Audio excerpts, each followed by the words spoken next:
नमस्कार दोस्तों, श्याम एजुकेशन परिवार में आपका स्वागत है। हम बीएससी पार्ट सेकंड की क्लासेस के बारे में डिस्कस कर रहे थे दोस्तों। तो एक बार मैं आपको थोड़ा समझा देता हूँ कि अभी अपन इस लेक्चर में क्या करेंगे। अपना जो चैप्टर थर्ड और चैप्टर 2 है, चैप्टर नंबर सेकंड और चैप्टर नंबर थर्ड है, वो दोनों चैप्टर्स मिला के अपना यूनिट नंबर सेकंड है, जो अपना हो गया है। चैप्टर नंबर सेकंड को तो मैंने घर से पढ़ाया है और चैप्टर नंबर 3 को कुछ ऑनलाइन क्लासेज में पढ़ाया है और कुछ घर से भी पढ़ाया है। तो आप अपने श्याम एजुकेशन परिवार का जो यूट्यूब चैनल है उसके ऊपर देख लो, या जो घर से जो मैं पढ़ाता हूँ वो अपना खुद का यूट्यूब चैनल है AR मैथमेटिक्स अकेडमी के नाम से, उसके ऊपर देख लिया करो। उसमें लेक्चर 1 लेक्चर 2 के हिसाब से अपने को मिलते हैं। इसके अलावा दोस्तों, अगर अपन बात करें जो थर्ड यूनिट आज अपन स्टार्ट करने जा रहे हैं, उसमें जो चैप्टर हैं, चैप्टर नंबर 4, चैप्टर नंबर 5 और चैप्टर नंबर 6। चैप्टर नंबर 4, 5 और 7, ये तीनों चैप्टर्स मिलके अपना यूनिट नंबर 3 है। ओके। इसके अलावा जो चैप्टर नंबर 6 है वो अकेला अपना यूनिट नंबर 4 है। ठीक है दोस्तों। चौथा चैप्टर, 5वां चैप्टर और 7वां चैप्टर ये मिला के तो यूनिट नंबर 3 है, और चैप्टर नंबर 6 है वो यूनिट नंबर 4 है। तो अपना ये वाला मैटर हो गया था। फर्स्ट यूनिट भी अपना कंप्लीट हो गया, सेकंड भी कंप्लीट हो गया। आज अपन इस चैप्टर के बारे में डिस्कस करेंगे।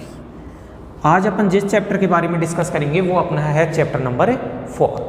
तो एक बार इनको देख लो, फिर मैं हटा देता हूँ। आपको चैप्टर्स के हिसाब से यूनिट अपनी डिवाइड हैं वो अपने को पता होना चाहिए।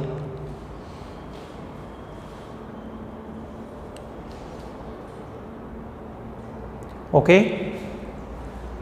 चलो अब थोड़ा अपने आगे बढ़ते हैं और चैप्टर नंबर 4 के बारे में डिस्कस करते हैं।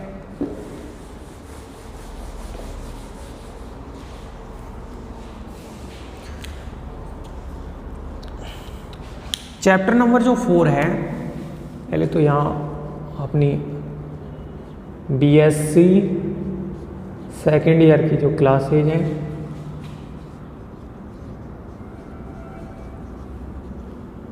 चैप्टर नंबर 4, चैप्टर का जो नाम है वो है समघात रेखिक अवकल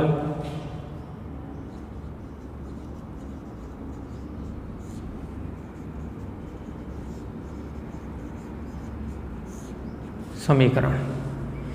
समघात रेखिक अवकल समीकरण।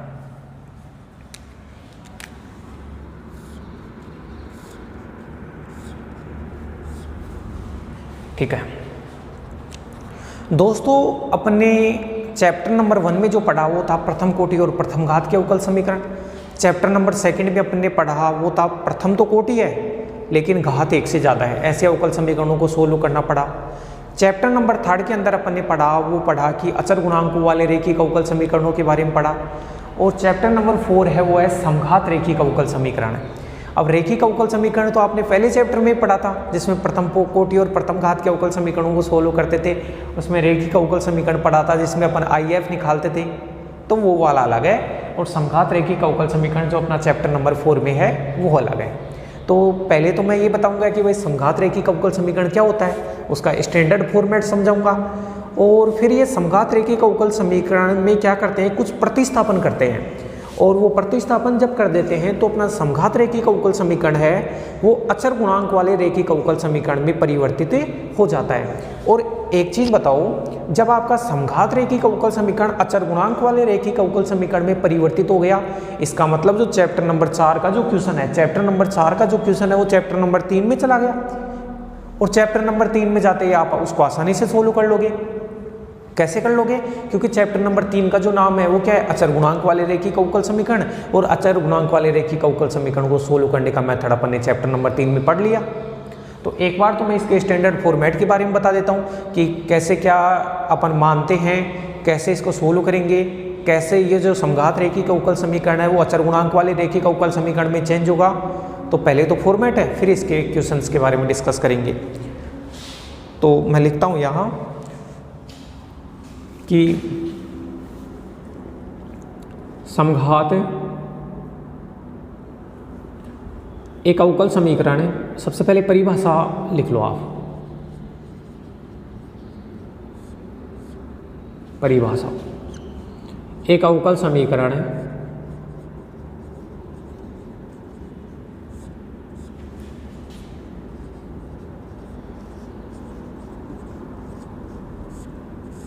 अब देखो अवकल समीकरण कैसा होना चाहिए भाई। n कोटि के अवकल समीकरण की बात करें तो dny अपॉन dx की पावर n कोटि के अवकल समीकरण की अपन बात करेंगे तो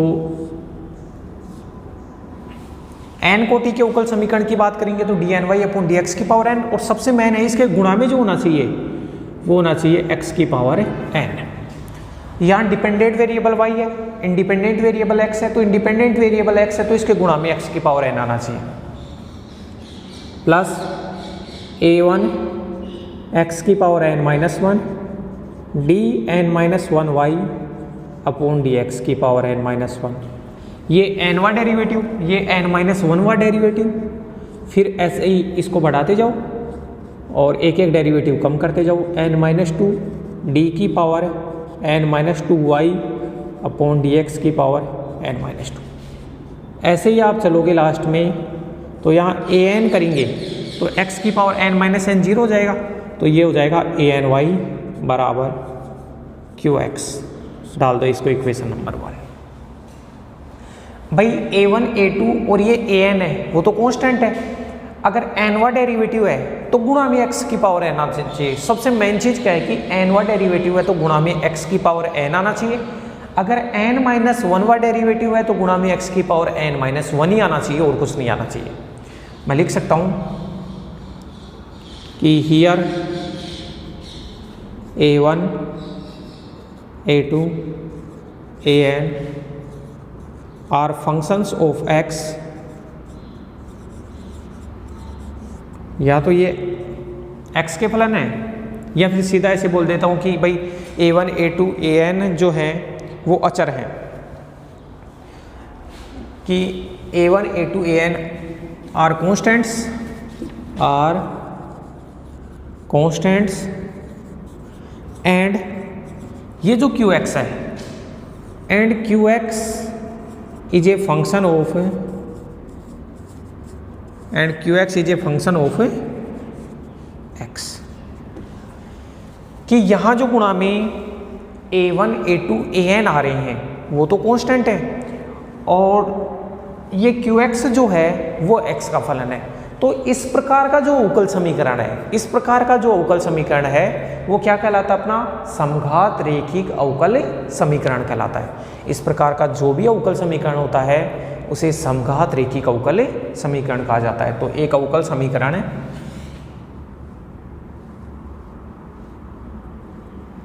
एक अवकल समीकरण इस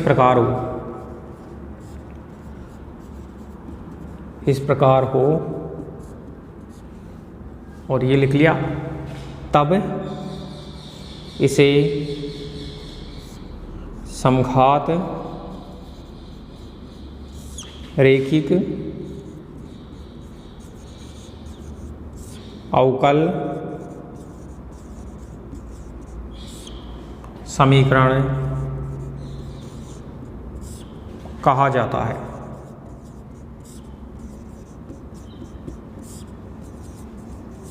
तब इसे समघात रेखिक अवकल समीकरण कहा जाता है। तो ये तो फॉर्मेट पता होना चाहिए।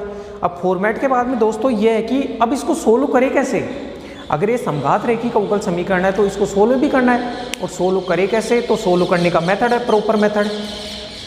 तो मैं लिखता हूँ, अब देखो ये जो समघात रेखिक अवकल समीकरण है, देखो जैसे एक एग्जाम्पल बताऊँ, मान लो कभी ऐसे आ जाए x³ x cube d3y upon d x cube plus x square d2y upon d x square plus 5y बराबर 0। तो ये समघात है, क्यों है? अगर थर्ड डेरिवेटिव है तो गुणा में एक्स क्यूब आना चाहिए, अगर सेकंड डेरिवेटिव है तो गुणा में एक्स आना चाहिए। मान लो ऐसे आ गया। अगर फोर्थ डेरिवेटिव है तो गुणा में क्या आना चाहिए? x4 आना चाहिए। तो इस प्रकार का जो अवकल समीकरण है वो समघात रेखी का अवकल समीकरण कहलाता है। पहचानने का सीधा सा तरीका ये है कि जितना डेरिवेटिव है ना, गुणा में इंडिपेंडेंट वेरिएबल की घात उतनी आनी चाहिए। अगर d4 है तो x4 आना चाहिए, अगर d4 है तो x4 आना चाहिए, d क्यूब है तो x क्यूब आना चाहिए और d स्क्वायर है तो x आना चाहिए। इस प्रकार का जो अवकल समीकरण है वो समघात रेखी का अवकल समीकरण कहलाता है। अब दोस्तों अपन क्या करेंगे कि ये जो समघात रेखी का अवकल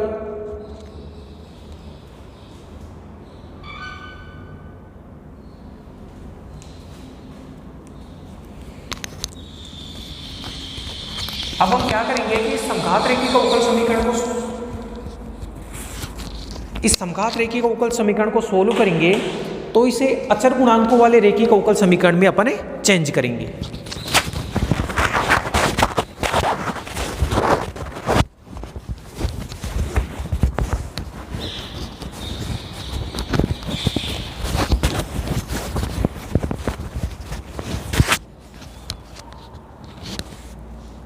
हेलो, हाँ ठीक है। अब क्या करेंगे कि भाई इसको सोल्व करना है और सोल्व करने के लिए जो समघात रेखी का अवकल समीकरण है उसे अचर गुणांकों वाले अवकल समीकरण में चेंज करेंगे। तो अब देखना, ये जो चीज लिखा रहा हूं वो वेरी इंपॉर्टेंट है।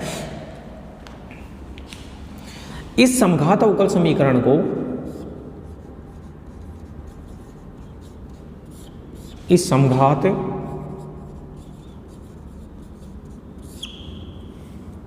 अवकल समीकरण को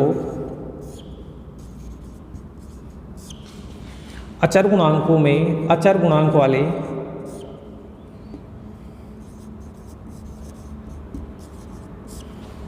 इस समघात अवकल समीकरण को अचर गुणांक वाले अवकल समीकरण में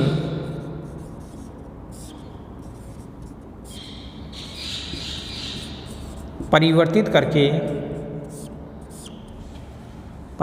करके हल किया जाता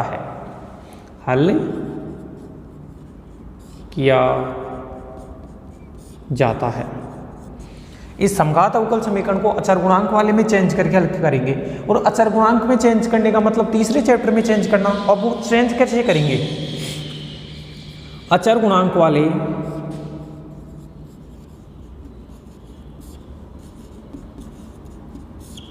अवकल समीकरण में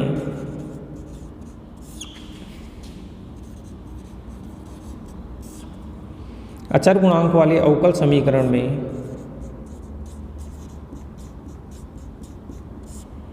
परिवर्तित करने के लिए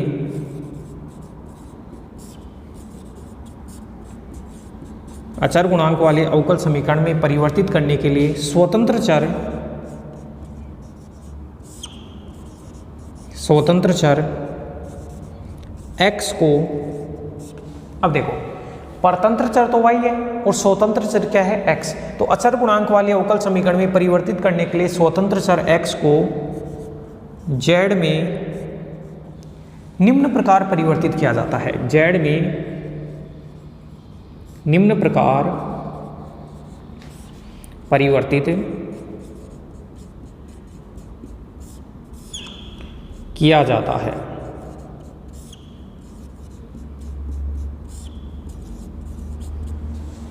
अब इसको उतारो। अब मैं बताऊंगा कि भाई ये जो समघात अवकल समीकरण है उसे अचर गुणांक वाले अवकल समीकरण में चेंज करना है। अचर गुणांक वाले अवकल समीकरण में चेंज करने के लिए स्वतंत्र चर x को z में चेंज करेंगे। और वो कैसे चेंज करेंगे वो मैं लिखता हूं, एक बार इसको सारा उतार लो आप दोस्तों। ओके, अब देखो किस प्रकार चेंज किया जाता है। तो मैं इसको हटा देता हूं ऊपर से थोड़ा। इतना हो गया ना, आप वीडियो का स्क्रीनशॉट ले लेना।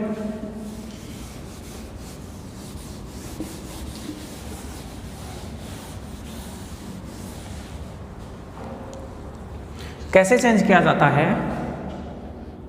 कि z बराबर log e बेस x। ये वेरी इंपॉर्टेंट है, इसको ध्यान रखना, हर क्वेश्चन में काम में आएगा। आपका पहले से इंडिपेंडेंट वेरिएबल x था, उसको दूसरे इंडिपेंडेंट वेरिएबल z में कन्वर्ट करना है। तो कैसे कन्वर्ट करना है? z बराबर log e बेस x। बताओ दोस्तों, z बराबर जो log e बेस x है, इस चीज को मैं x बराबर e की पावर z भी लिख सकता हूं ना, x बराबर e की पावर z। अब देखो नाउ, जैसे अभी जो समघात रेखी का अवकल समीकरण था उसमें dy बाई dx था, तो देखो dy बाई dx कैसे चेंज होगा उसका। dy बाई dx होगा, उसको मैं ऐसे लिख सकता हूँ dy बाई dz, क्योंकि x को z में चेंज करना है इंडिपेंडेंट को, और इस चीज को लिख दिया dz by dx। dy by dx को लिख दिया dy by dz, dz by dx। बताओ यहां से dz बाई dx का मान निकालोगे, x के सापेक्ष अवकलन करोगे तो dz बाई dx का मान आएगा 1 बाई x। तो ये बना dy बाई dx, या फिर नीचे लिख देता हूं, ये बना dy बाई dz, और dz बाई dx का मान बना 1 बाई x। दोनों तरफ x से गुणा कर दो, वज्र गुणा करोगे तो ये x इधर चला जाएगा, तो x dy बाई dx बराबर बन गया dy बाई dz। ठीक है दोस्तों, तो जहां पर भी x dy बाई dx बने ना, उसकी जगह तो आप रख दो dy बाई dz, और इस चीज को ऐसे लिख लो dy VAR। अब कैपिटल D किसको माना है? इस चीज को dy लिखूं तो कैपिटल D माना है d अपॉन dz को। वेरी इंपॉर्टेंट है, वेरी वेरी इंपॉर्टेंट है कि कैपिटल D का मान है वो कितना है, d upon dz। x dy by dx को लिखना है dy बाई dz, और जहां पे कैपिटल D का मान है d अपॉन dz और y बार आ गया, ये ध्यान रखना है। चलो अब देखो, तो जहां पे x dy बाई dx बने वहां तो ये रख देंगे। अब आगे अगेन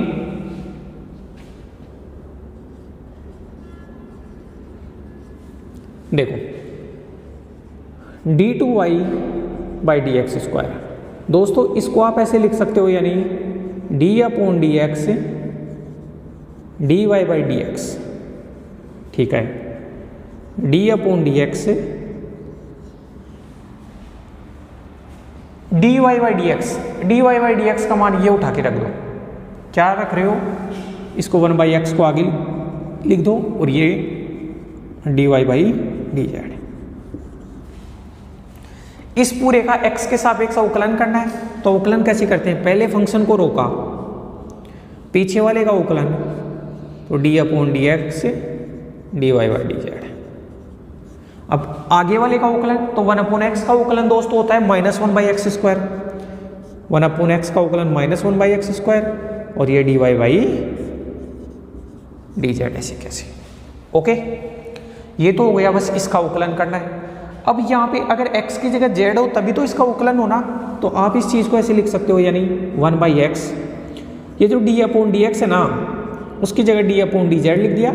ये ब्रैकेट में d अपॉन dz को ऐसे कैसे, और यहाँ जब यहाँ dz किया तो इस dz को काटने के लिए ये dz, और ये जो dx था उसको नीचे, और ये पीछे वाला function -1 by x square dy by dz। क्या किया मैंने भाई? ऐसे तो अवकलन हो नहीं सकता, क्योंकि इंडिपेंडेंट वेरिएबल z है, तो यहाँ भी z होना चाहिए, तो मैंने dz से ऊपर नीचे गुणा कर दिया, तो dz इसको काट देगा, और ये dx यहाँ आ गया। इसका फायदा ये हुआ कि ये जो लिखा हुआ है ये बन गया 1 by x d2y upon dz square.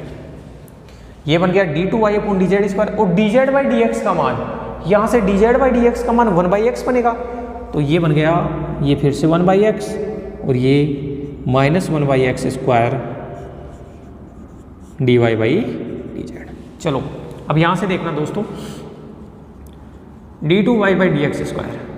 अब इसका क्या मान बना, इसको सोल्व करते हुए ये बना, तो इसको लिखते हैं, देखो 1 by x 1 by x 1 by x square, और यहाँ भी 1 बाई एक्स स्क्वायर है, तो 1 बाई एक्स स्क्वायर को क्या कर सकते हैं अपन, कॉमन ले सकते हैं, तो 1 बाई एक्स स्क्वायर तो कॉमन आ गया, बना d2y by dz square minus dy by dz। चलो ठीक है, ये एक्स स्क्वायर को गुणा में भेजो, x square d2y by d x square बराबर d two y by d z square minus d y by d Z.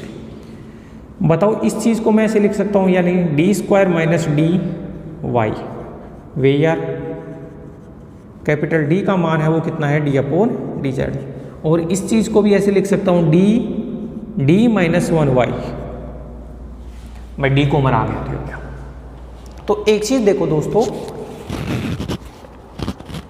देखो दोस्तों, जहाँ पे x से d y by d x बन रहा था उसकी जगह तो रखना है डी वाई, ओके।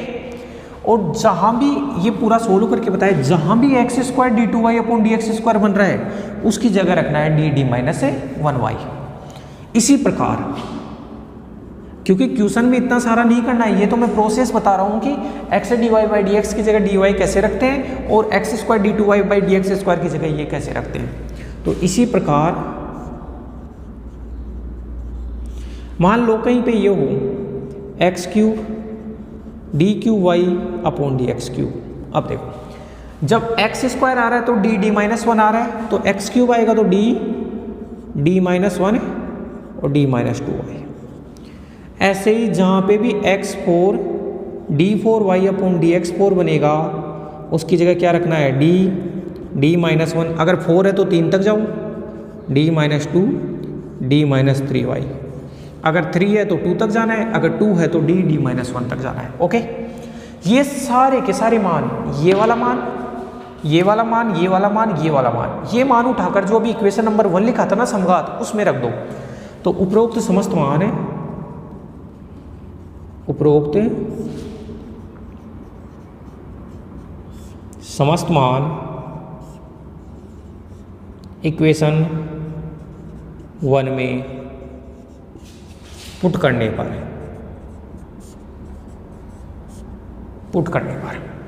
अब पुट करने पे क्या बनेगा, तो एक बार इसको उतार लो फिर मैं आगे बढ़ता हूं। कुल मिला के जब क्वेश्चन करेंगे तो इतना प्रोसेस नहीं करेंगे, बस आपको ये याद रखना है क्वेश्चन करते वक्त कि जहां भी x d y by d x बन रहा है उसकी जगह डी वाई रखना है। और मेन चीज कैपिटल डी का मान कितना है, डी अपॉन डी जेड। जहां भी x square d two y by d x square बन रहा है उसकी जगह ये रखना है, एक्स क्यूब बन रहा है उसकी जगह ये रखना है, एक्स फोर की जगह ये रखना है, ओके। फिर क्या, अगर ये पुट कर देंगे ना अपने, तो जो अपना समघात रेखिक अवकल समीकरण था वो सीधा अचर गुणांक वाले रेखिक अवकल समीकरण में चेंज हो जाएगा। और मेन चीज ये है कि डी का मान डी अपॉन डी जेड है, न कि डी अपॉन डी एक्स। इतनी चीज अपने को पता होनी चाहिए। एक बार इसको राइट डाउन करो फिर अपन आगे बढ़ते हैं।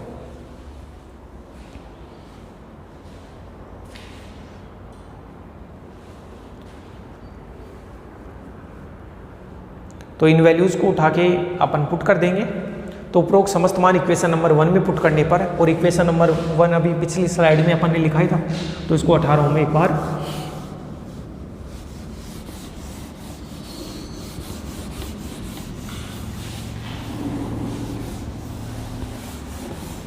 देखो।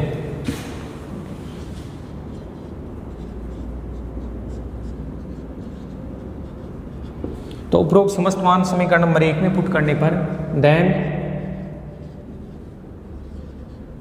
देखो इक्वेशन 1 क्या बन जाएगा, इक्वेशन 1 ऐसा बनेगा एफ डी वाई बराबर क्यू एक्स वेयर जो कैपिटल डी का मान है वो है डी अपॉन डी जेड। समीकरण 1 बनेगा वो बनेगा एफ डी वाई बराबर क्यू एक्स और कैपिटल डी का मान कितना है, डी अपॉन डी जेड। और ये जो एफ डी वाई बराबर क्यू एक्स बन गया, ये अब क्वेश्चन बन गया चैप्टर नंबर 3 का, जो कि है अपना अचर गुणांकों वाला रेखिक अवकल समीकरण। और अब इसको सोल्व करेंगे, वो अपन ने जो प्रीवियस मेथड्स पढ़े हैं उनकी सहायता से अपन इसको सोल्व करेंगे। तो मैं लिख देता हूँ, इसको समीकरण नंबर 2 डाल देता हूँ। यह समीकरण 2, यह समीकरण 2 अचर गुणांकों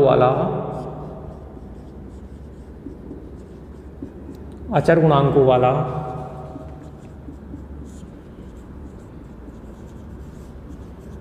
रेखिक अवकल समीकरण है, रेखिक अवकल समीकरण है जिसे पूर्व विधियों द्वारा, पहले अपन ने पढ़ी है ना चैप्टर नंबर 3 में, पूर्व विधियों द्वारा हल करेंगे, जिसे पूर्व विद्युत द्वारा हल करेंगे, जो अपने चैप्टर नंबर 2 में पढ़ी है। तो इसको उतार लो और ये सारा का सारा अपने 2 चीज़ ध्यान रखनी है, बस इतना जो सब कुछ पढ़ा है उसमें 2 चीज़ ध्यान रखनी है। समघात की पहचान ये है कि अगर सेकंड डेरिवेटिव है तो गुणा में एक्स स्क्वायर आएगा, थर्ड डेरिवेटिव है तो गुणा में एक्स क्यूब आएगा, फोर्थ डेरिवेटिव है तो गुणा में एक्स फोर आएगा। एक चीज़ क्लियर। दूसरी चीज़ है कि जो समघात है उसको अचर गुणांक वाले रेखिक अवकल समीकरण में परिवर्तित करने के लिए क्या माना जाता है, z बराबर log e base x, z बराबर log x मान लो। 2 चीज़ क्लियर। तीसरी चीज़ ये है कि जो x dy by d x बने ना, उसकी जगह तो आप रख दो कैपिटल dy, या कैपिटल D का मान है d अपॉन डी जेड। जहाँ भी x square d two y upon d x square बने उसकी जगह लिखना है डी डी माइनस वन। जहाँ भी x cube d cube y upon d x cube बने उसकी जगह रखना है d d minus one d minus two. फिर अपना पूरा सोल्व हो जाएगा। तो एक बार इसको राइट डाउन करो, फिर अपन आगे बढ़ते हैं।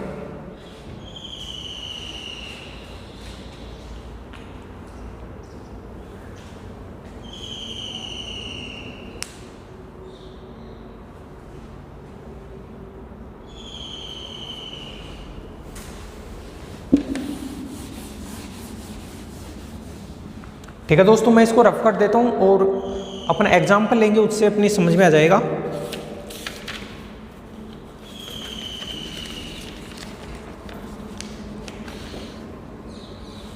चलो इसको 18 हूँ मैं, एक बार आप नोट कर लो या वीडियो का स्क्रीनशॉट ले लिया करो आप।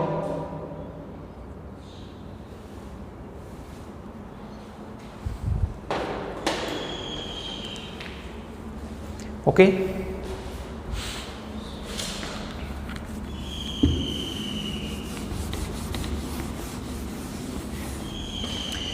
एक एग्जाम्पल दिया हुआ है अपने को,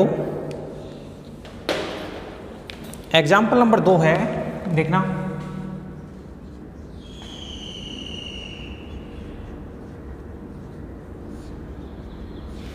एग्जाम्पल 2 अपने को दिया हुआ है x square d two y by d x square plus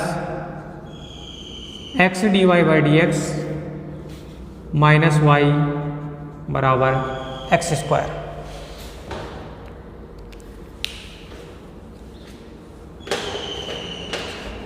ठीक है दोस्तों, ये अपना क्वेश्चन दिया हुआ है। पहली बात तो ये है कि जब ये क्वेश्चन आए तो आपको यहां से पहचानना है कि d two y by d x square है उसके गुणा में है x square, d two y by d x square है उसके गुणा में है एक्स स्क्वायर। बताओ चैप्टर नंबर 3 के किसी भी क्वेश्चन में गुणा के अंदर कोई वेरिएबल था क्या?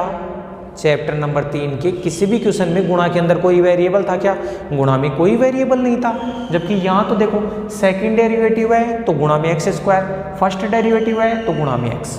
तो इस प्रकार का जो अवकल समीकरण होता है वो क्या कहलाता है? समघात अवकल समीकरण कहलाता है। इसे अपन अचर गुणांक वाले अवकल समीकरण में चेंज करेंगे और उसके बाद में सोल्व करेंगे। तो मैं लिख देता हूँ एक बार इसके बारे में कि यह अवकल समीकरण, यह अवकल समीकरण, ये लाइन जरूर लिखनी है आपको। अगर ये लाइन लिखोगे तो एग्जामिनर सोचेगा कि भाई बंदे को पूरा नॉलेज है। तो यह अवकल समीकरण है समघात रेखिक अवकल समीकरण है। इसको इक्वेशन नंबर 1 डाल दिया। यह अवकल समीकरण समघात रेखिक अवकल समीकरण है। इसके बाद में लिखना है इसे अचर गुणांक वाले अवकल समीकरण में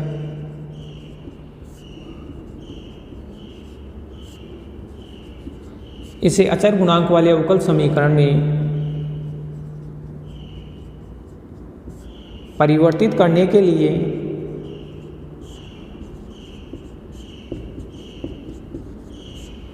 माना।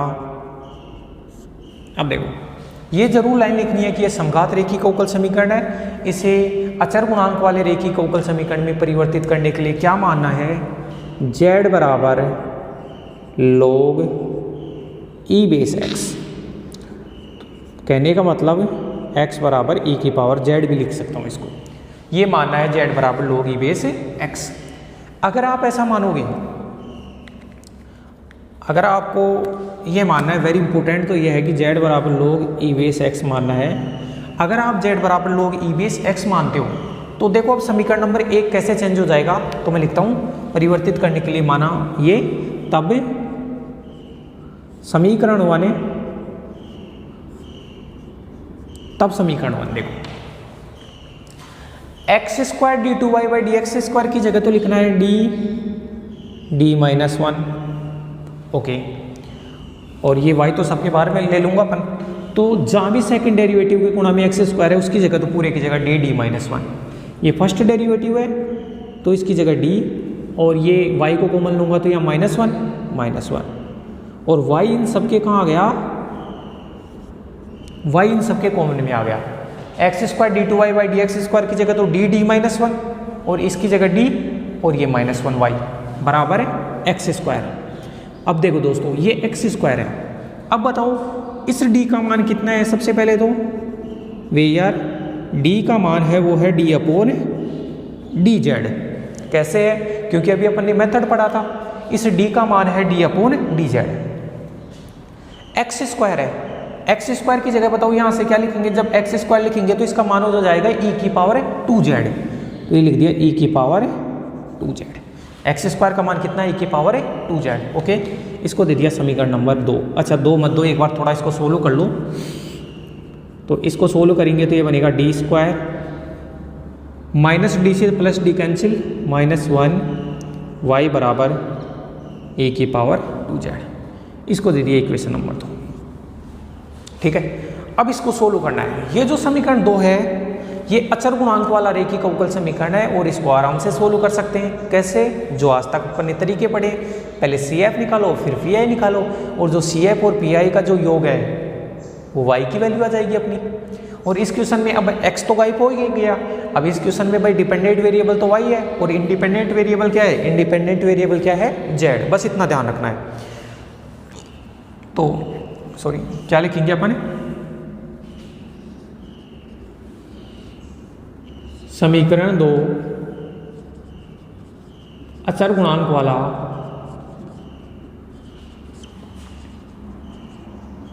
रेखिक अवकल समीकरण है।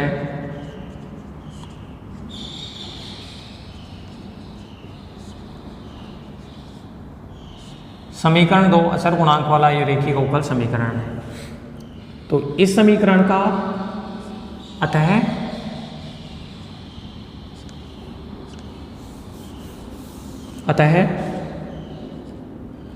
इस समीकरण का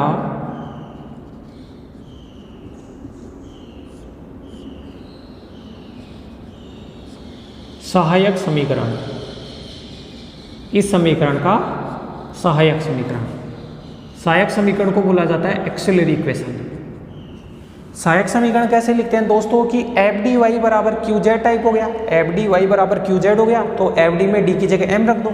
तो सहायक समीकरण क्या लिखेंगे, एम स्क्वायर -1 बराबर 0। तो जो एम का मान आया +-1, डी को एम में चेंज कर दिया। ओके, अब देखो इसलिए जो सी एफ बना, अब देखो यहाँ से 2 मान आए, एम के दोनों मूल आए और दोनों मूल वास्तविक हैं, अलग अलग हैं। तो मैं लिखूंगा C1 e की पावर m1 का मान 1 लूँगा तो z प्लस C2 e की पावर -1 लूँगा तो -z। अब दोस्तों बच्चे यहाँ गलत करते हैं। कहाँ गलत करते हैं, वो C1 e की पावर x लिख देते हैं प्लस C2 e की पावर -x लिख देते हैं। तो ये गलत हो गया ना। क्यों गलत हो गया, क्योंकि x तो जब x जो इंडिपेंडेंट वेरिएबल x था वो तो किस इंडिपेंडेंट वेरिएबल में कन्वर्ट हो गया, z इंडिपेंडेंट वेरिएबल में कन्वर्ट हो गया। और जब आपने z इंडिपेंडेंट वेरिएबल में कन्वर्ट किया तभी तो आपका जो समघात रेखिक अवकल समीकरण था वो अचर गुणांक वाले रेखिक अवकल समीकरण में चेंज हुआ है। तो यहाँ पे आपको x नहीं करना है, आपको करना है इंडिपेंडेंट वेरिएबल है z। इतना आपको ध्यान रखना है। ओके, ये CF हो गया। नाउ PI देखो, PI कितना होता है 1/FD। तो FD अब ये काम में लेंगे, 1/FD मतलब d स्क्वायर -1 और QZ का मान है e की पावर 2z। अब e की पावर ए जेड है, a का मान 2 है तो सीधा d की जगह 2 रखो और देखो 0 हो रहा है या नहीं हो रहा। तो यहाँ d की जगह ए जेड, a का मान 2 है तो d की जगह 2 रखूंगा तो 2 स्क्वायर 4, 4 माइनस 1 3, तो ये बना 1/3। भाई 0 नहीं हो रहा तो सीधा रख दो।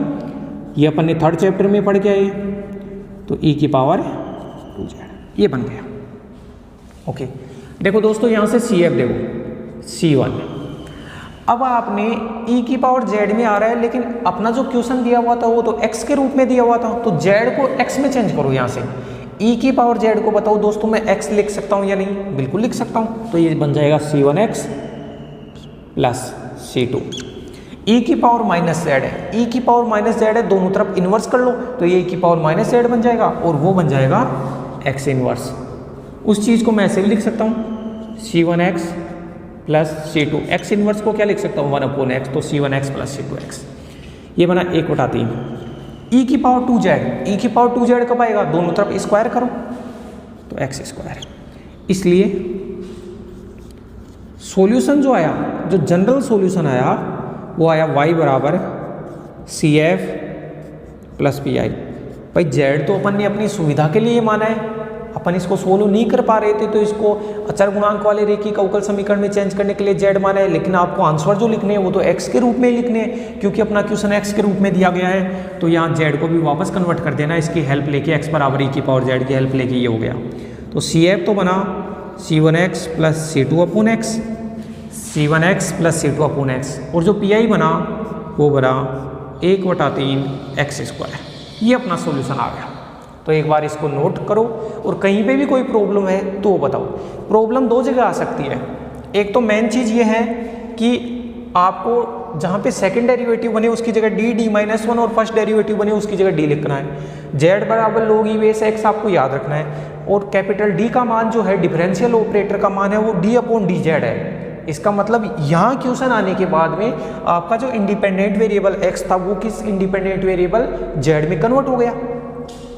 इसके बाद में ये सारा हो गया और C1 e की power z by independent variable z है तो ये z आ गया, और लास्ट में e की पावर z को अपना क्वेश्चन तो x के रूप में दिया गया है तो x बराबर e की पावर z हेल्प लेके इनको x के रूप में कन्वर्ट कर दिया। PI निकालने के अपन ने तरीके पढ़ लिए हैं तीसरे चैप्टर में, तो इस क्वेश्चन में आपको कोई प्रॉब्लम नहीं आनी चाहिए। फिर भी अगर आपको प्रॉब्लम आती है तो वीडियो को दोबारा से चलाकर पूरा देखें और कमेंट बॉक्स में डालें आपको जो भी प्रॉब्लम आती है। अपन आगे बढ़ते हैं, एक बार इसको उतारिए।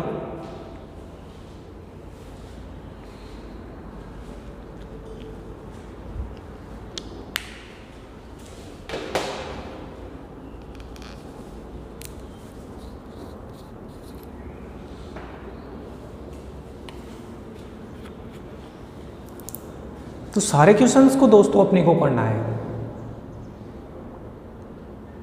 और जो फोर्थ यूनिट है उसका एक क्वेश्चन है वो डेफिनेट 4.1 में से आता है।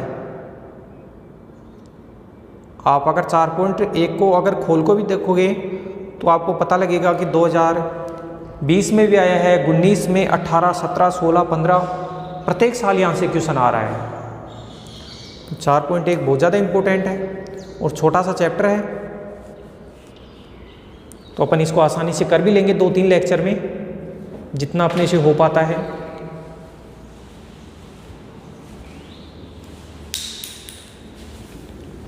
ओके फ्रेंड्स, अब नेक्स्ट क्वेश्चन मैं आपको कोशिश करता हूं समझाने की।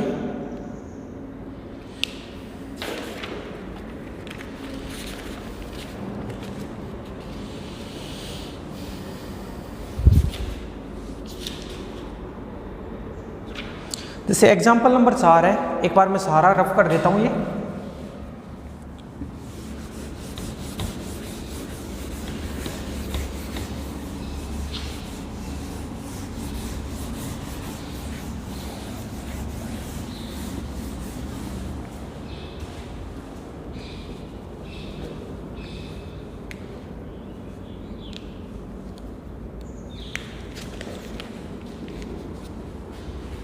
आप देखना एक बार।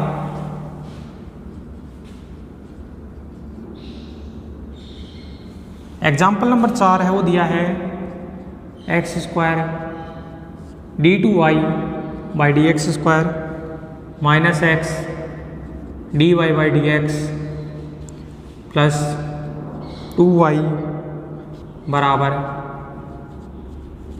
x log x।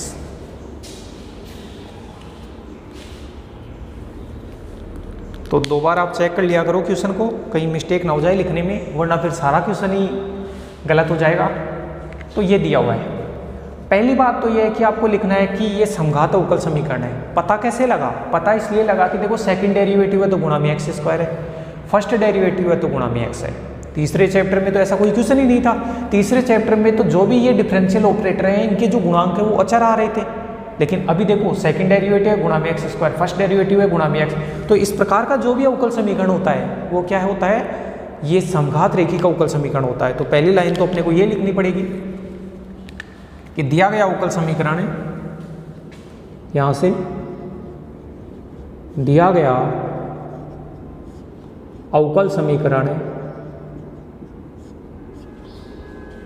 अवकल समीकरण है समघात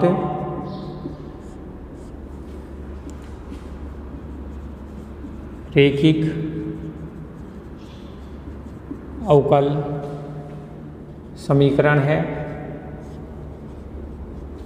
दिया गया अवकल समीकरण समघात रेखिक अवकल समीकरण है, इसे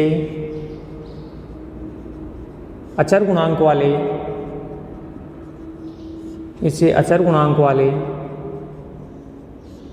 अवकल समीकरण में चेंज करना पड़ेगा। इसे अचर गुणांक वाले अवकल समीकरण में परिवर्तित करने के लिए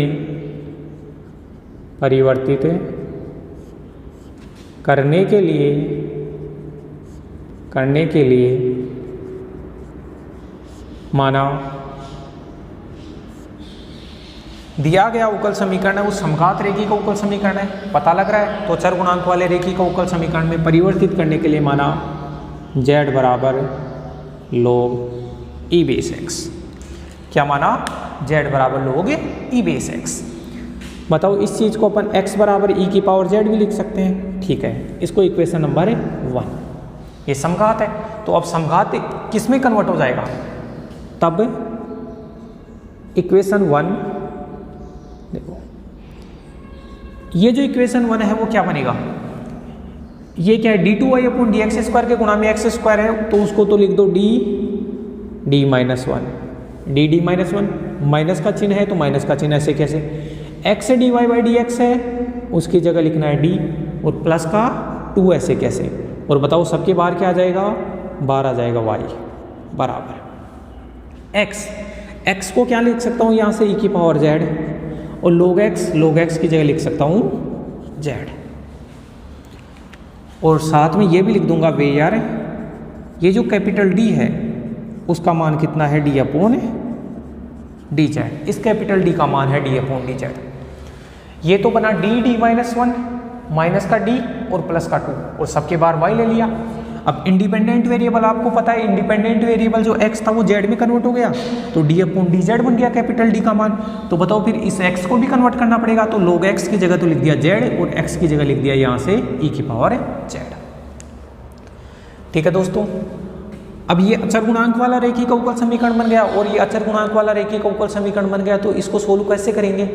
जो अपना चैप्टर नंबर 3 है उसके जो तरीके अपन ने पढ़े हैं उस सारे अपने को आने चाहिए। देखो दोस्तों, चैप्टर नंबर 3 है वो अपनी जो ये अवकल गणित है, डिफरेंशियल इक्वेशन की जो बुक है उसका वेरी इंपॉर्टेंट चैप्टर है। अगर चैप्टर नंबर 3 समझ में आएगा तभी अपने को पूरी ये जो किताब है वो समझ में आएगी, वरना बहुत मुश्किल हो जाएगा।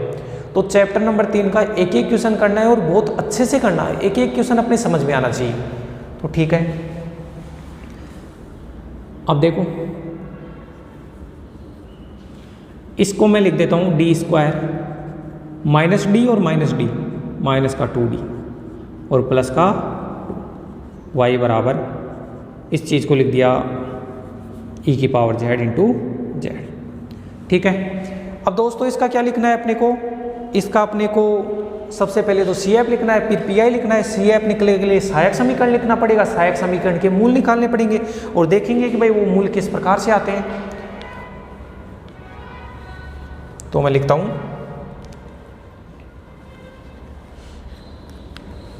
इसको जैसे डाल दिया इक्वेशन नंबर 2। तो समीकरण 2 का या इस समीकरण का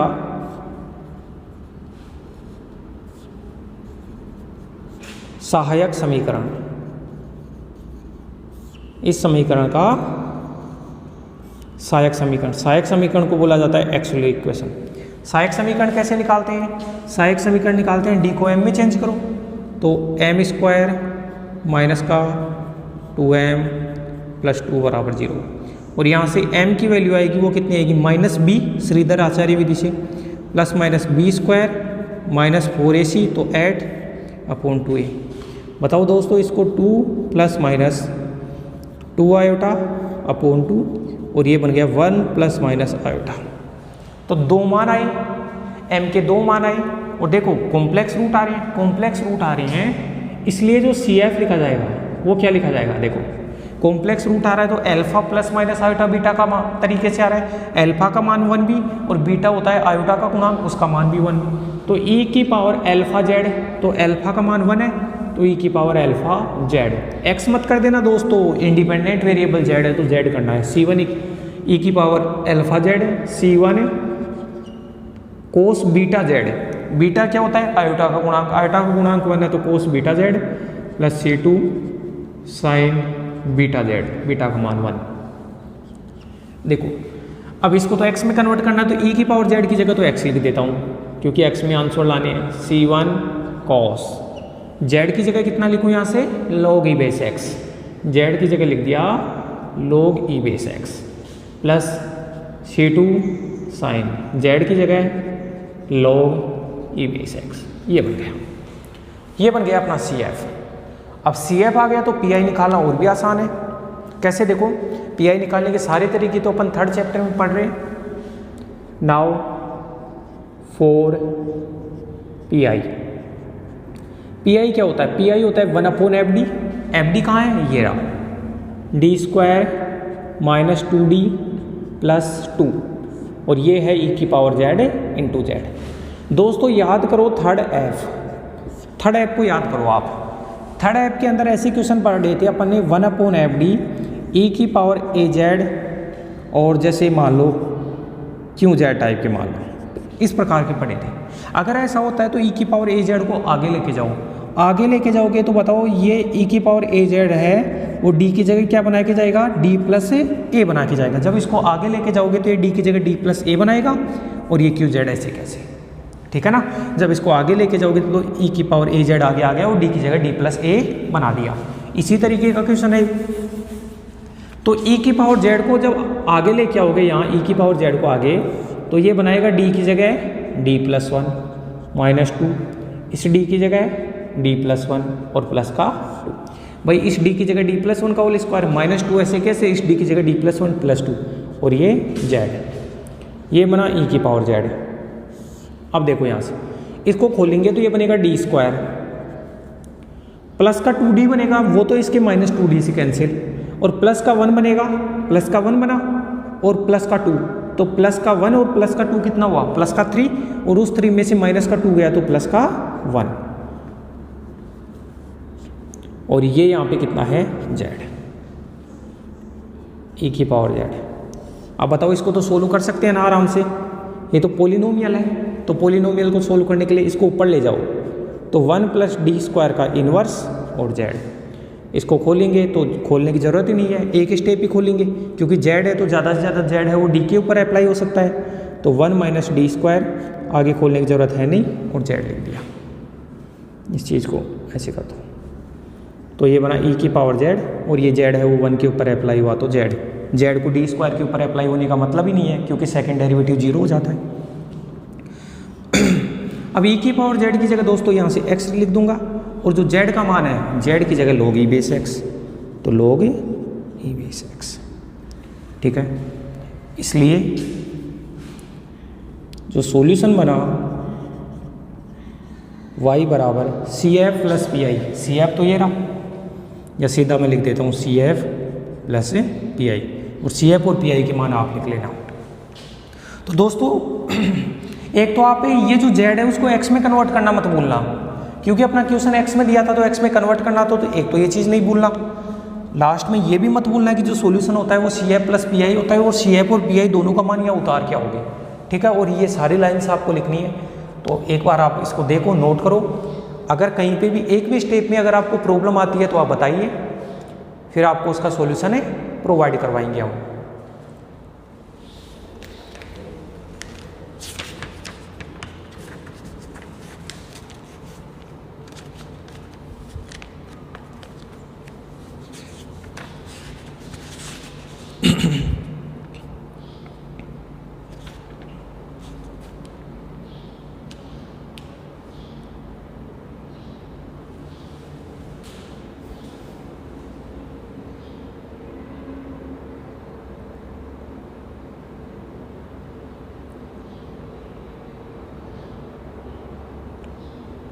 ठीक है दोस्तों, आगे चलिए। एक वेरी इंपॉर्टेंट है अनसोल्व क्वेश्चन नंबर 8 है, जिसमें मेरे को लगता है कि आपको प्रॉब्लम आ सकती है, तो वो भी मैं आपको पहले ही समझा देता हूँ। देखो इसके अंदर 6 एग्जाम्पल हैं और 20-21 क्वेश्चन है। तो आप क्या करोगे कि एक एक सबसे पहले तो एग्जाम्पल करना, सबसे पहले एग्जाम्पल करना, जो मैं करवा दूँ वो तो हो ही रहे हैं, उनको छोड़ के बाकी के एग्जाम्पल करना। अगर उनमें प्रॉब्लम आती है तो उनको मार्क कर लो, फिर आप अनसोल्व क्वेश्चन करना चालू करना। अनसोल्व क्वेश्चन में जो दिक्कत आती है उनको मार्क कर लो, और आप कमेंट करके AR मैथमेटिक्स अकेडमी जो चैनल है उसके ऊपर कमेंट करके बता दो कि सर ये क्वेश्चन समझाना है, फिर मैं अगले लेक्चर में वो क्वेश्चन ले लूँगा। ठीक है दोस्तों, तो इसको उठा रहा हूँ। एक वेरी इंपॉर्टेंट क्वेश्चन नंबर 8 है, वो भी मैं करवा देता हूँ। तो पहले तो इसको उठा देते हैं अपन।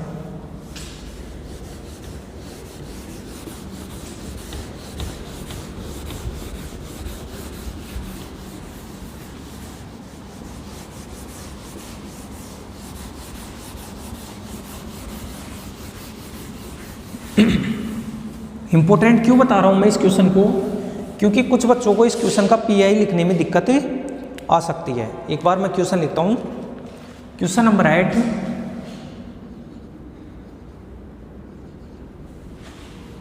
है x² d2y by dx² plus 3x dy by dx plus y बराबर 1/1 माइनस एक्स का whole square. x² d2y by dx² plus 3x dy by dx plus y बराबर 1/1 माइनस एक्स का होल स्क्वायर।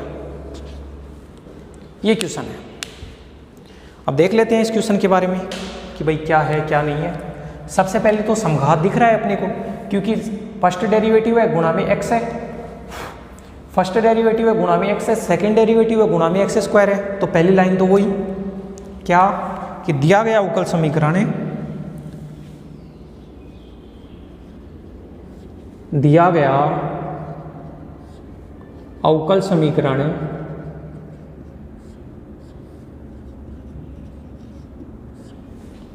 समघात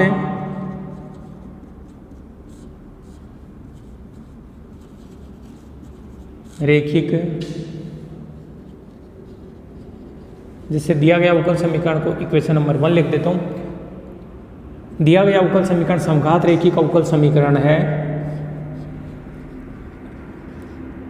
और चेंज किस में करना है इसको? चैप्टर नंबर 3 में चेंज करना है, अचर गुणांक वाले में चेंज करना है। अतः इसे अचर गुणांक वाले, अतः इसे अचर गुणांक वाले अवकल समीकरण में, अचर गुणांक वाले अवकल समीकरण में परिवर्तित करने के लिए, परिवर्तित करने के लिए माना। दिया गया अवकल समीकरण समघात रेखिक अवकल समीकरण है, और इसे अचर गुणांक वाले रेखिक अवकल समीकरण में चेंज करना है। और चेंज करने के लिए आपको क्या मानना है? z बराबर है log e बेस x। तो क्या मानना है? देखो मानना है z बराबर log e बेस x। बताओ इस चीज़ को क्या लिख सकता हूँ? x बराबर e की पावर z। जेड बराबर लोग ई बेस एक्स मान लिया, और इस चीज़ को मैं लिख सकता हूँ एक्स बराबर ई की पावर जेड। तो ये अगर मैं इक्वेशन 1 में रखूँगा तो इक्वेशन 1 कैसा बन जाएगा, देन इक्वेशन 1 देखो, ये सेकेंड डेरिवेटिव के गुणा में एक्स स्क्वायर है, तो वो तो बनेगा डी माइनस 1 प्लस का 3d प्लस का 1 प्लस का 3d प्लस का 1 y बार बराबर 1/1 माइनस एक्स को भी चेंज करना पड़ेगा, x की जगह e की पावर जेड, और इस स्क्वायर की वजह से स्क्वायर, और साथ में ये लिख देंगे वी आर, जो कैपिटल D है उसका मान कितना है, d/dz है। ठीक है दोस्तों,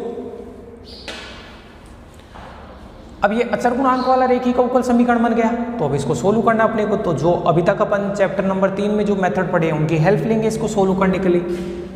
यहाँ से लिख सकता हूँ मैं d² माइनस का d और प्लस का 3d, तो प्लस का 2d प्लस का 1 y बराबर 1/1 माइनस e की पावर z का होल स्क्वायर। तो सहायक समीकरण लिखूँगा, इस समीकरण का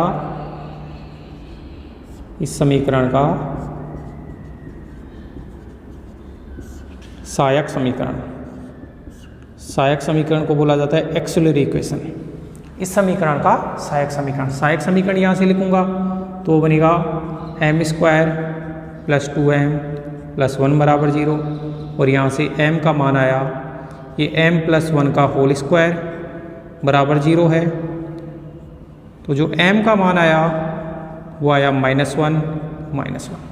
m का मान दोस्तों वास्तविक आ रहा है और रिपीट कर रहा है, तो मैं CF लिख सकता हूँ।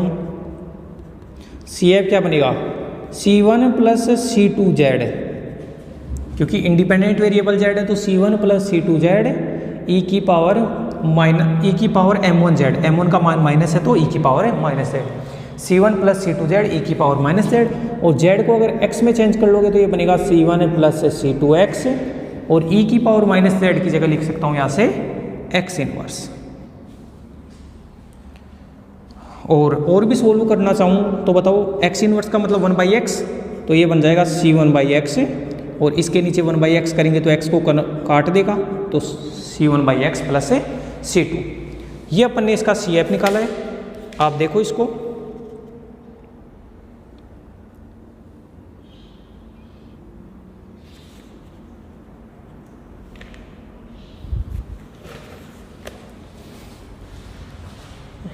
अच्छा, ये थोड़ा सा सॉरी, यहाँ देखो दोस्तों, थोड़ा सा मिस्टेक है वैल्यू पुट करने में, दोबारा देखना। ये है C1 प्लस C2z, बताओ z का मान कितना है, z का मान log e बेस x, मैंने गलती से x पुट कर दिया था, तो ऐसी माइनर मिस्टेक्स हो जाती हैं, आपको नहीं करनी है। तो C1 प्लस C2x e की पावर माइनस z, e की पावर माइनस z का मान x इनवर्स, तो C1 plus C2z, C1 plus C2 log x inverse. तो ये तो CF आ गया, इसमें तो किसी को प्रॉब्लम नहीं होनी चाहिए। अब अपन इसका PI निकालेंगे।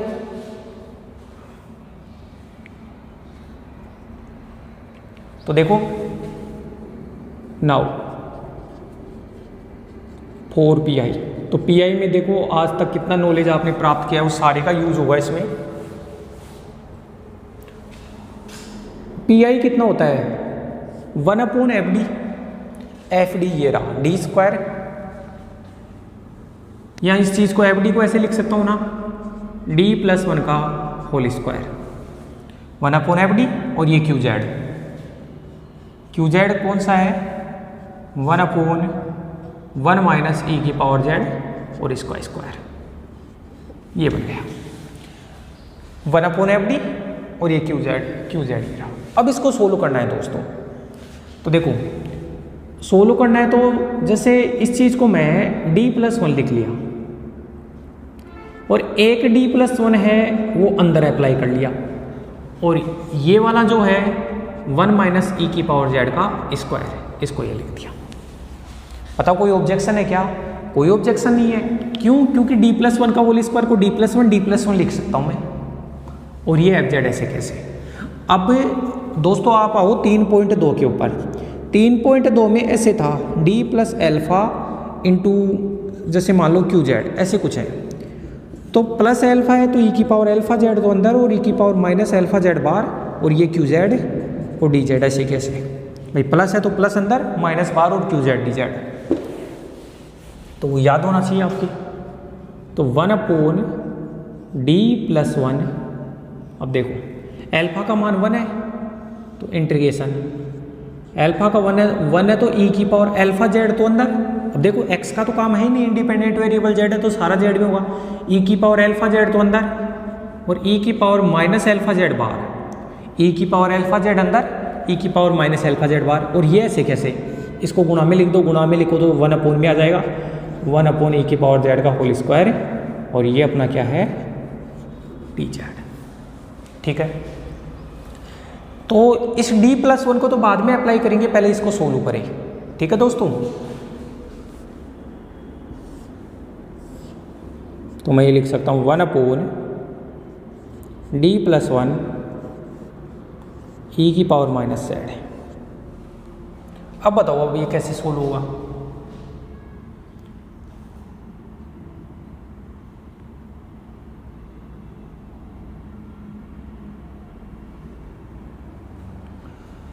आप ई की पावर जेड को कुछ मान लो, यहाँ से ई की पावर जेड को जैसे टी मान लो, तो बताओ फिर इसका ई की पावर जेड डी जेड बराबर कितना लिख दूंगा मैं, डी टी। तो अगर इस पूरे को आप टी मानोगे, या फिर 1 - ई की पावर जेड को ही मान लो आप, 1 - ई की पावर जेड को टी मान लो, नीचे वाले को इसको टी मानो तो ये डी टी नहीं, माइनस डी टी बनेगा ना। तो चलो कोई दिक्कत नहीं उसका भी, 1 - ई की पावर जेड को टी माना तो माइनस ई की पावर जेड डी टी हो गया, और ये चीज़ बन गई ई की पावर जेड डी जेड बराबर, ये माइनस को यहाँ शामिल कर लेंगे तो ये बन जाएगा माइनस का डी टी। तो ये बना माइनस डी टी, और 1 - ई की पावर जेड को टी माना तो ये बन गया टी स्क्वायर, और ये ब्रैकेट बाहर। ई की पावर जेड डी जेड का मान यहाँ से कितना रख दिया, माइनस का डी टी। ठीक है, ये बना d+1 और माइनस को बाहर ले लिया तो माइनस ई की पावर जेड। 1/t² का समाकलन कितना होता है, 1/t² का समाकलन होता है, 1/t² का समाकलन होता है, वो होता है माइनस का 1/t। तो मैं माइनस का 1/t यहाँ लिखूंगा तो ये माइनस माइनस प्लस, और ये लिख दिया 1/t। माइनस माइनस तो प्लस हो गया। ये बना d+1 ई की पावर माइनस जेड, और टी किसको माना था दोस्तों, टी माना था 1 - ई की पावर जेड को, 1 - ई की पावर जेड को। ठीक है, अब देखो, अब आपको ये अप्लाई करते हैं, आप ये अप्लाई करते हैं तो d + एल्फा है, तो प्लस एल्फा है तो ई की पावर जेड तो अंदर और ई की पावर माइनस जेड बाहर, इसकी वजह से तो ये हो गया। ओके भाई, प्लस एल्फा है तो प्लस एल्फा अंदर, प्लस एल्फा जेड अंदर और माइनस एल्फा जेड बाहर, और एल्फा का मान 1 है तो ई की पावर जेड अंदर और ई की पावर जेड बाहर। और ये पहले से कितना बचा हुआ है, ये जो बचा हुआ है ई की पावर माइनस जेड अपॉन 1 - ई की पावर जेड और डी जेड, ये अपना क्यू जेड बचा हुआ था, वो ऐसे कैसे उतार दिया, ये तो इसको कैंसिल कर देगा। तो ये बना ई की power minus Z integration D Z upon 1 - ई की पावर जेड, ये तो इसको कैंसिल कर दिया, और ये डी जेड अपॉन ये बन गया। अब इसके आगे मेरे को हटाना पड़ेगा उधर से कुछ, तो दोस्तों इतना आप राइट डाउन करो, फिर अपन आगे बढ़ते हैं।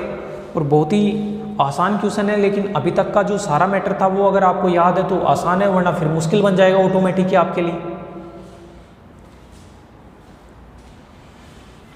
तो इधर से मैं हटा देता हूँ, ये वाली चीज़ें अपने कहीं काम में नहीं आएंगी, क्योंकि CF तो अपन ने निकाल ही लिया ना। बस ध्यान रखना इंडिपेंडेंट वेरिएबल जेड था, CF तक का मैटर हटा दिया मैंने। इसको सोल्व करेंगे, यहाँ से मैं लिखूंगा PI बराबर ई की power minus Z D Z upon 1 - ई की पावर जेड, इसको सोल्व करना है।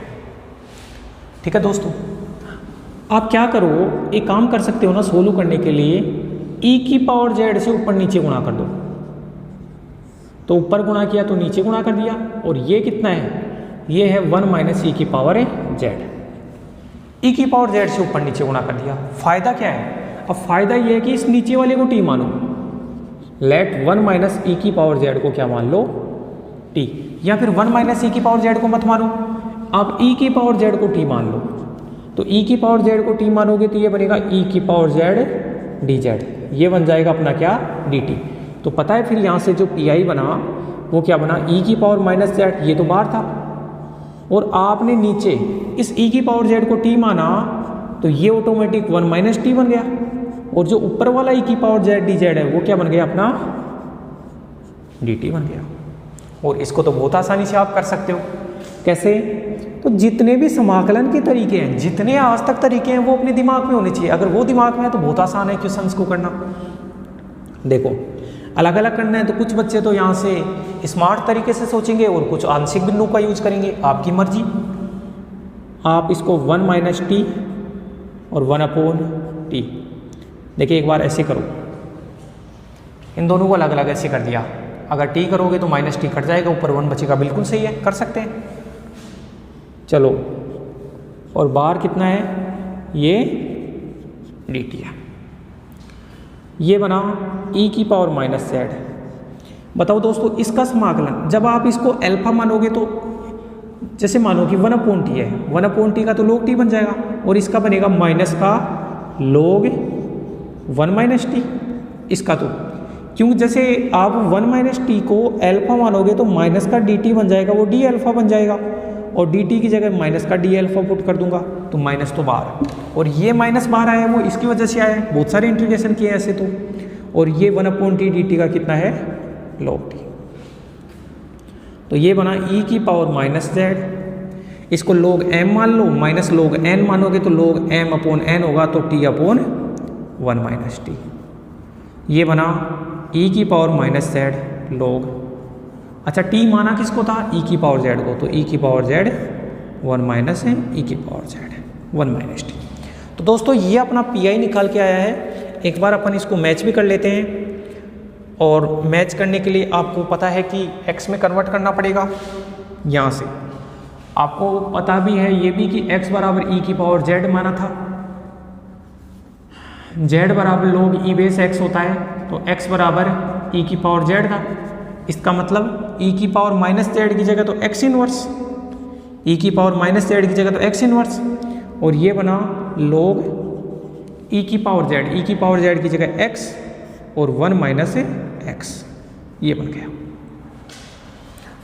क्या बना, ई की पावर माइनस जेड, ई की पावर माइनस जेड की जगह x इनवर्स log, और ई की पावर जेड की जगह x, तो x अपॉन 1 माइनस x। तो ये तो अपना निकल के आया पी आई, और ये निकल के आया सी एफ। तो लास्ट में क्या बोलोगे कि C F plus P I, sum of C F plus P I is the general solution of the given homogeneous linear differential equation. कि आप सी एफ और पी आई का सॉल्यूशन, सी एफ और P I का जो addition करोगे या सम करोगे, वो गिवन डिफरेंशियल इक्वेशन जो कि होमोजीनियस लीनियर डिफरेंशियल इक्वेशन था, उसका जनरल सॉल्यूशन आपको मिल जाएगा। तो ये लाइन आपको लिख के आनी है कि y बराबर C F plus P I is the solution of the given differential equation. इतना समझ में आ गया होगा आपको। तो इस लेक्चर में अपन यही करते हैं। इसमें अपन ने क्या किया कि मेथड मैंने आपको समझाया और कुछ क्वेश्चंस किए। अब आप क्या करोगे कि पहले एग्जांपल्स करोगे, उसके बाद में अपने 4.1 के अनसोल्व क्वेश्चन करोगे। और गारंटी से 101% मैं आपको दावे के साथ कह सकता हूं कि आपका जो यूनिट नंबर 3 है उसका एक क्वेश्चन 4.1 में से जरूर आएगा। तो सारे के सारे क्वेश्चंस करने हैं, एक भी क्वेश्चन अपने को नहीं छोड़ना है। और डाउट आती है तो कमेंट बॉक्स में आप डालोगे। ठीक है दोस्तों, इसको राइट डाउन करो। इसी के साथ मैं अपना ये लेक्चर खत्म करता हूँ। अपन अगले लेक्चर में मिलते हैं। धन्यवाद दोस्तों।